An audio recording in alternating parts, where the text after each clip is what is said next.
They whispered her name in the corridors of power, but never out loud, not because it was forbidden, but because it was dangerous. Theodora, not born into silk, but into sweat. Not from palace, but from stage. Not veiled in honor, but wrapped in rumor. Before she was empress, before she shaped an empire with nothing but her gaze and her rage, she was flesh to be bought, a spectacle to be consumed, a girl in a world where women were not meant to survive, much less rule. They called her a prostitute, a dancer, a seductress. They said she slept with hundreds of men, some said 600, others said more. But behind every number was something more terrifying than lust. There was choice and power. The kind of power that terrified the men who paid her because she was not broken by it. She was watching them, counting, learning, building something they could not see, not a future of obedience, but one of domination. She did not hate men. She simply knew what they were. She knew the way they looked through women instead of at them. She knew how their promises melted when the lights dimmed.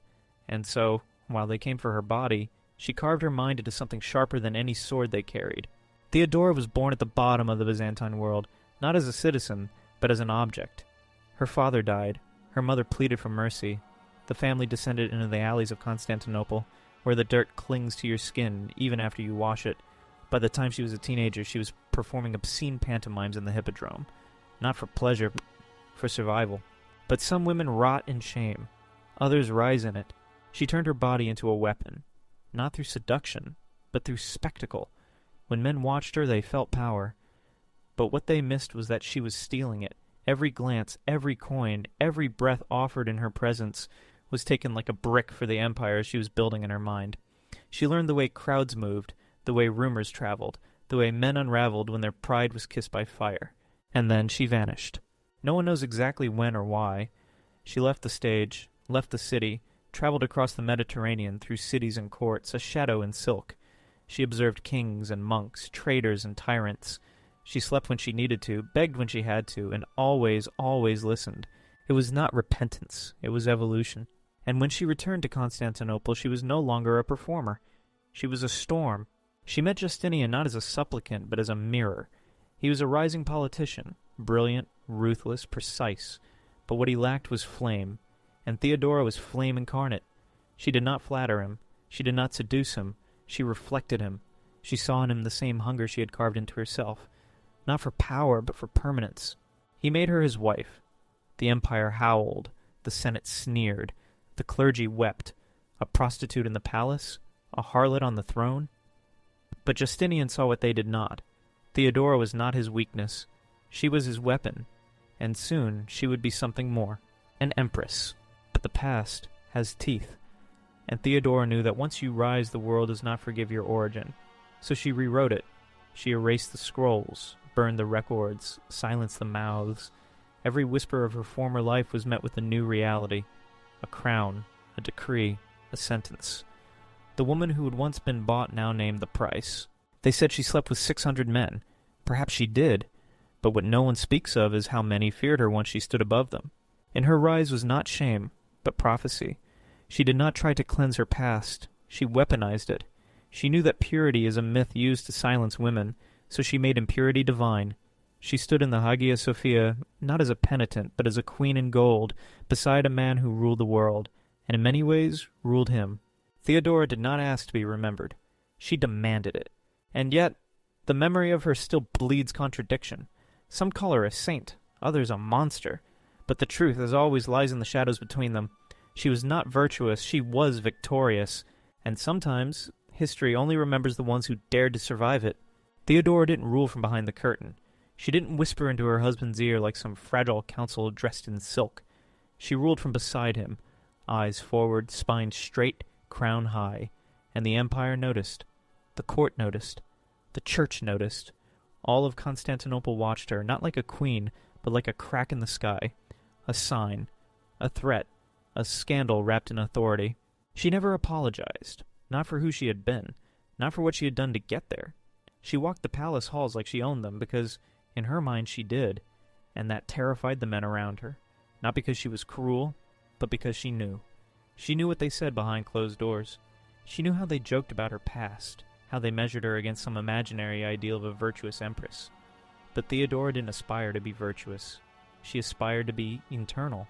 The city muttered stories of the woman who once lay with hundreds. But in the Senate chambers, it was her voice that shaped law. In the basilicas, it was her policy that shaped morality. She stood before patriarchs and generals and reminded them, with just a glance, that her power did not require their permission. It never had. She was not merciful, not always. She didn't need to be. Mercy, in a city built on treason, was a weakness. Constantinople was a viper's nest. Gold on the surface, rot beneath. Factions carved the streets with violence, the blues, the greens, riots that shook the city like earthquakes. And while Justinian tried to pacify them with politics, Theodora understood something deeper. Blood speaks louder than words. It was in those days that she earned her place not just in history, but in fear. The Nika riots were not a protest. They were an explosion. A mob of tens of thousands set the city ablaze, looting, burning, screaming Justinian's name with hatred. Senators plotted his removal, generals faltered, advisors begged him to flee. He almost did, but Theodora didn't. In the middle of the palace, as men panicked around her, she rose, not like a queen, but like a storm summoned into flesh. She didn't raise her voice, she didn't have to. The room went silent, and then she said it. Those who have worn the crown should never survive its loss. I will not flee. Purple makes a fine burial shroud. In those words was the truth of her life. She had crawled through filth, endured shame, been touched and tossed, and discarded like something without a soul. She had been everything the Empire despised. And now she would not run. Not from fire, not from men, not from death. Justinian stayed. He crushed the rebellion with brutal force. 30,000 died in the Hippodrome that week. Blood soaked the marble. But the throne remained. And so did she. After that, they stopped questioning her. But victory has a strange cost. Theodora did not soften. She hardened. She moved through the palace like someone always being hunted. Because she was. Not by assassins or rivals, but by her own past. She had buried it in ash and silence, but it lived in every glance, every half-smile from some noble wife, every sermon whispered too loudly. So she built her own empire, one not of conquest, but of protection. She created laws for women, banning forced prostitution, granting rights to actresses, sheltering former courtesans. She created sanctuaries in her own name, not because she believed in redemption, but because she believed in defiance. Every reform she passed was a knife into the memory of the world that once fed on her body. Every law she wrote was a stone in the tomb of who she had once been. But she never forgot that woman. At night in the quiet, Theodora was not gold and purple. She was still silk and blood. Still the girl who had stood on a stage and watched men throw coins at her like she was something less than human. Still the woman who had wandered through cities alone, knowing that no one would care if she vanished into a gutter. Power didn't erase that. It sharpened it. And that's what made her dangerous. Because she understood what it meant to be powerless. And she knew that her rule would only last as long as she could keep the story under control. The narrative, the image, the myth. She understood that empires aren't made of stone. They're made of memory. So she controlled it. She ordered records destroyed, scrolls rewritten, witnesses silenced. Even old friends, if they knew too much, were exiled or erased. She became the curator of her own legend, the guardian of a story that could not be allowed to slip into vulgarity. It wasn't vanity, it was strategy. Because Theodora knew, if they ever remembered her as she truly was, they would never believe she could have been what she became. And so she burned the evidence. Not the men. The men didn't matter, they were already dust. It was their knowledge of her that had to die. Their memories, their words, their smirks. She erased them one by one, until even their ghosts forgot her face. This wasn't erasure, it was authorship. She wasn't hiding the truth. She was rewriting it. And that perhaps is what makes Theodora so haunting. Not that she was a sinner turned saint or a courtesan crowned queen, but that she was both, and refused to let anyone reduce her to either. She did not beg to be remembered. She dared to be remembered on her own terms. Theodora stood in the center of the world, not as a symbol of piety, not as a vessel of divine grace, but as the most dangerous thing a woman could be, unrepentant. She wore the cross, yes, but not as submission. She clutched it like a blade, and the church, which had raised emperors and broken kings, found itself staring at a woman it could neither sanctify nor silence. She didn't kneel to bishops, she studied them. She understood what they worshipped was not heaven, but influence. So she spoke their language, but she translated it. And what emerged was a kind of spiritual war, waged not with swords or scrolls, but with a smile that refused to bend.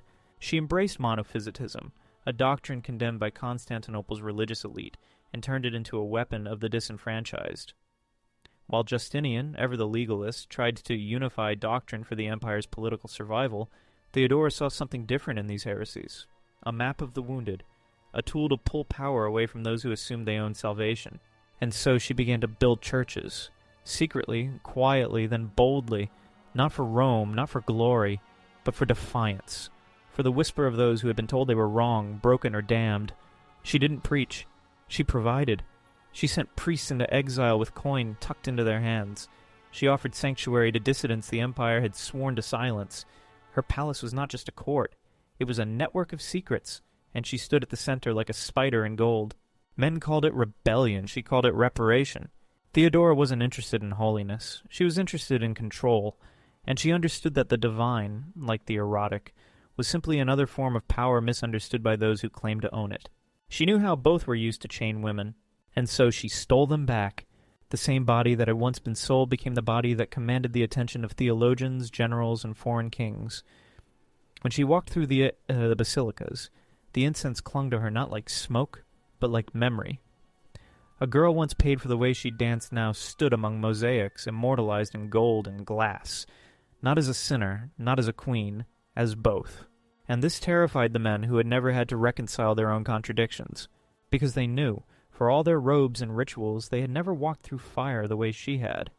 They had never used their own humiliation as scaffolding. They had never bled for power. They had inherited it. But Theodora had forged hers, and it made them afraid. So they whispered, wrote, painted her in veils of rumor, said she corrupted Justinian, said she ruled him through lust, that her influence was unnatural, unholy, unearned. They could not believe that a man so brilliant could be ruled by a woman once wrapped in grease paint and shame, and so they insisted. She must have bewitched him. But there was no spell, only clarity, because Justinian, for all his ambition, had one blind spot, humanity. He saw the empire in marble, law, and decree, but Theodora saw it in wounds, in secrets, in what people wouldn't say out loud, and that made her irreplaceable. They were not in love in the way stories want us to believe. Not always, not tenderly. They fought. She refused. He retreated. They negotiated not like lovers, but like emperors. And that was the truest form of intimacy they ever knew. Still, there were nights, deep, quiet nights, when Theodora would lie beside him, eyes open to the dark, and wonder what it would take to stop being a myth, what it would feel like to just be a woman again. Not a weapon, not a memory. But sleep never answered her, because the higher she rose, the more distant she became from the world that had birthed her. She couldn't go back to the hippodrome, not even in disguise. She couldn't walk the market streets of Constantinople smelling fish and dust and figs. She couldn't laugh without someone reading meaning into it. Every movement now echoed through rumor. Every choice was prophecy. Every silence, a threat. So she learned to live behind glass. But glass can crack. One day a letter arrived, not from a priest, not from a noble, from a woman she had once known, long before the crown. A name she hadn't heard in decades. Someone who had shared the same stage, the same dressing room, the same silence after the last man left. The letter was simple. A plea. She was sick, alone, forgotten, and she asked nothing, only to be remembered. Theodora didn't answer. Not with words.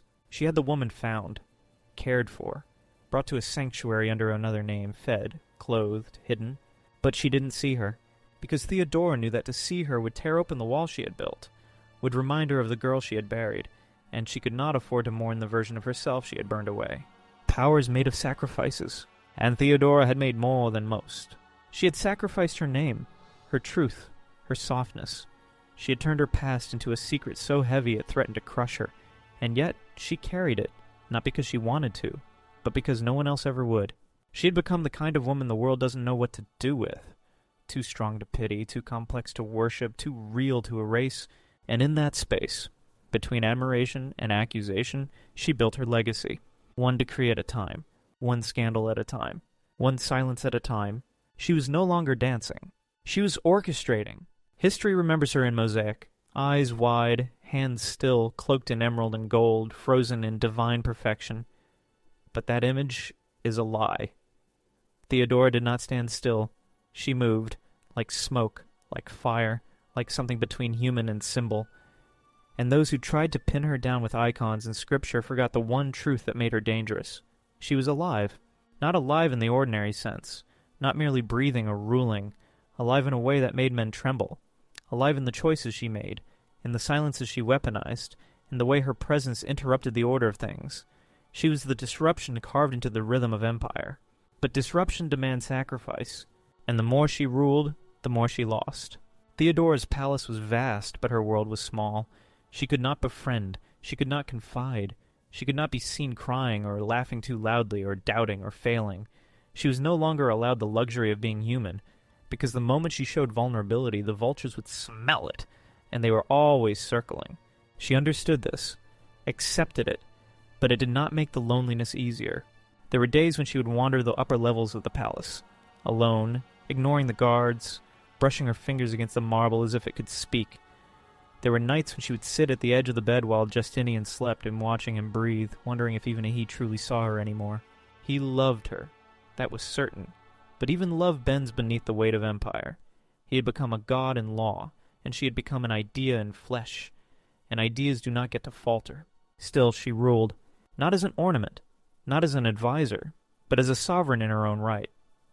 Her voice was not a suggestion, it was policy. Her opinions were not emotional, they were strategic. She negotiated with foreign emissaries. She intercepted letters meant for the emperor. She redrew maps behind closed doors. And yet the world kept asking, how could she know so much? As if wisdom were a robe one had to inherit. As if power could only belong to those born without wounds. But Theodora's wounds were her knowledge. Every humiliation she had endured, every night she had been bought, every whisper she had overheard in the shadows. These were her teachers. Pain had refined her more than any tutor ever could. Still, the rumors persisted. She was poisoning the emperor's mind. She was ruling through seduction. She was undermining the church, the senate, the generals. They called her the empire's Eve, beautiful, corrupting, necessary to blame. When they could not defeat her authority, they questioned her morality. When they could not defeat her morality, they questioned her sanity. They said she was paranoid, and maybe she was. But when you build your throne atop the ashes of your own erasure, paranoia is not madness. It is survival. There were plots. She knew it. Advisors who smiled too quickly, courtiers who bowed too deeply, officials who lingered outside her chamber thinking she didn't notice. She noticed everything. That was her curse, to be the woman who could never unsee what had been done to her, and what might still be done if she stumbled. So she tightened her circle, replaced men with women, trained spies, rewarded silence, built a palace within the palace, a network of eyes and ears and loyalists who owed their lives to her. To some, this looked like tyranny, but to Theodora it was simply insurance, the cost of continuing. Because the longer she stayed in power, the more history twisted around her. She was no longer Theodora the woman. She had become Theodora the myth. And myths are dangerous things. They belong to no one, yet everyone claims them. They are rewritten, repainted, reimagined, and in every retelling a piece of the truth dies. She could feel herself being hollowed out, even as she walked through the city in procession, and the cheers felt distant. The flowers, the incense, the robes, they no longer touched her. She had become untouchable.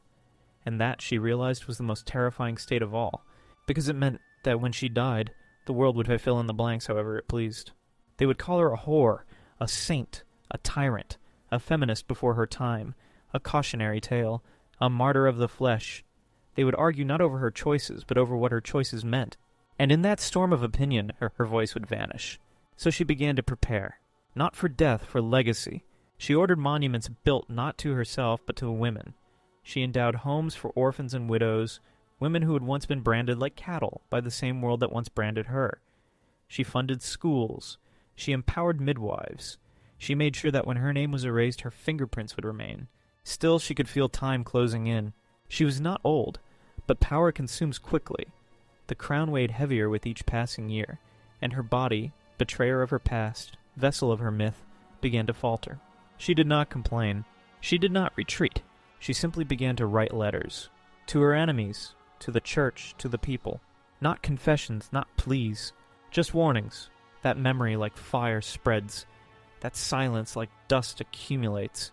That no empire is safe from the judgment of a woman who was once invisible. She sealed them. Had them hidden. Some say they were destroyed after her death. Others say they remain, waiting. Somewhere beneath the stones of Constantinople, wrapped in wax and iron, her words sleep. Not for now. For the moment the world is ready to hear them. She died in her 40s. No great spectacle, no grand farewell. Just a curtain drawn in a room too large for grief. But the silence that followed was not peace. It was aftershock. There was no crowd outside the palace that morning. No riots, no mourning wails in the streets. Just the slow movement of servants who had grown used to silence. Theodora had died without warning, and yet everyone seemed to know it before the official word. Some lives end with spectacle. Hers ended with stillness. But stillness is not absence. It's compression. It's what happens when the weight of a life too large for its time finally stops moving. And the world doesn't quite know what to do with the space that remains. Justinian wept. But not as a husband. Not even as an emperor. He wept like a man who had just lost the one person who had ever dared to see through him, challenge him, complete him. For years people had whispered that she ruled him, that she was the mind behind the crown. And perhaps she was. But Justinian didn't mind. He had always known she was not his shadow. She was his edge. Without her, his sharpness dulled. In the weeks that followed, the palace tried to rearrange itself. Dresses were packed away. Her private chapel was sealed. The throne room remained intact, but everyone felt it. The absence with a presence. She wasn't there, and yet she was. In the scent of cedar where she once walked, in the sound of distant sandals brushing stone, in the way no one sat quite right on the cushion where she used to speak. Justinian ordered monuments, of course. Mosaics, prayers, a basilica to immortalize her name. But even he knew. She had never needed his tributes. Theodora had already designed her own immortality, not through piety, not through lineage, through impact. She had altered the flow of law. She had changed the way women entered contracts, marriages, sanctuaries. She had made the church flinch. She had made men think before they spoke her name aloud. And perhaps that was her greatest act. Not that she ruled, but that she left behind doubt. A permanent scar in the fabric of certainty. A question mark shaped like a woman. But the empire was not a storybook. It did not pause for reflection. The wheels of power kept grinding. Theodora's allies were reassigned, her reforms challenged. Some were quietly undone. Some were left in place, but renamed. The patriarchy, as always, tried to outlive her. But there was one thing they could not undo. The fear. Not fear of her revenge. Not even fear of her name. Fear that someone like her, someone with nothing, could become what they could not control. That a woman who had once been passed between hands like property could walk back into the world, head high, eyes leveled, and say, "I own myself now." And worse, that she could teach others to do the same. Because Theodora was never meant to be Empress. She was never meant to be remembered. She was meant to disappear. To be one of thousands of nameless bodies offered up to appetite and then discarded. But she didn't disappear. She climbed. Not cleanly, not righteously. She clawed, seduced, lied, waited, listened. And when the door finally opened, she walked through it not with gratitude, but with a challenge. Try and stop me. They never did. Even her enemies, those who loathed her, those who burned her image behind closed doors, never dared to face her directly. Because Theodora had transcended womanhood as they understood it. She was no longer wife or whore or queen. She had become a force. Not a virtue, not a sin. Something older. Like thunder. Like vengeance. Like memory. And so after her death, when the city moved on, or tried, something remained behind. A feeling, an ache. That they had not fully understood what they had lost. It wasn't just power. It was a new shape of power. One that didn't beg. One that didn't wear armor. One that didn't explain itself. And years later, when poets wrote of her, they didn't describe her with accuracy. They described her with awe. As if she had always been too large for the page. Too loud for the cathedral. Too alive for the script. And maybe that was what she wanted all along.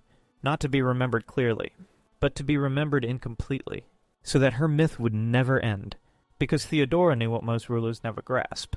A perfect story is a dead one, but a fragmented legend that lives forever. And that is what she became.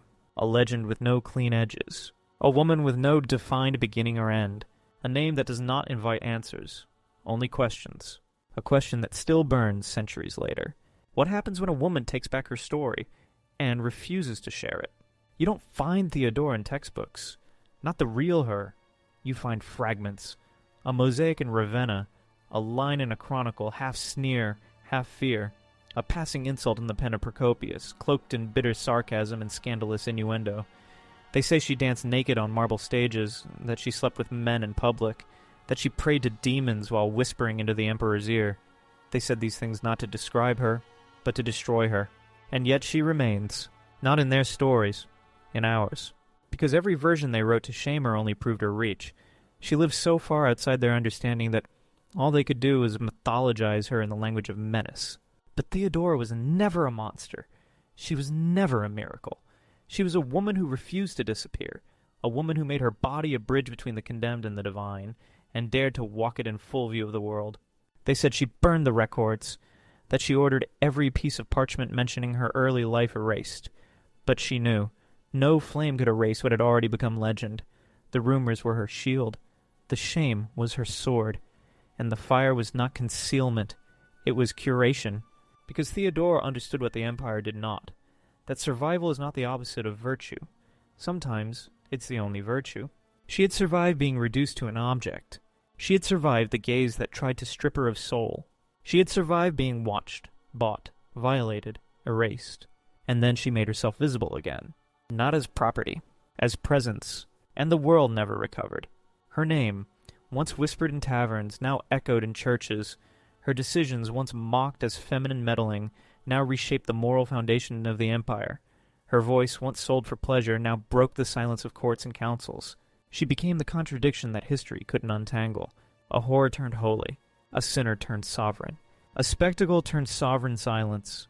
And in the centuries that followed, when men carved out roles for women, wife, nun, virgin, mother, there was always that one figure they couldn't explain. The one who didn't fit. The one who ruled not through purity, but through refusal. They could bury her body. They could rewrite the laws, but they couldn't put out the echo. And now, we live in a world still haunted by her shadow. Every time a woman is told she's too bold, too sexual, too loud, every time a survivor is asked to apologize for her own strength, every time a queen is expected to smile like a girl, Theodora returns, not in fire, in the quiet defiance of endurance. Because she was not a martyr. She was not waiting for history's forgiveness. She did not ask to be saved. She did not die for anyone. She lived for herself.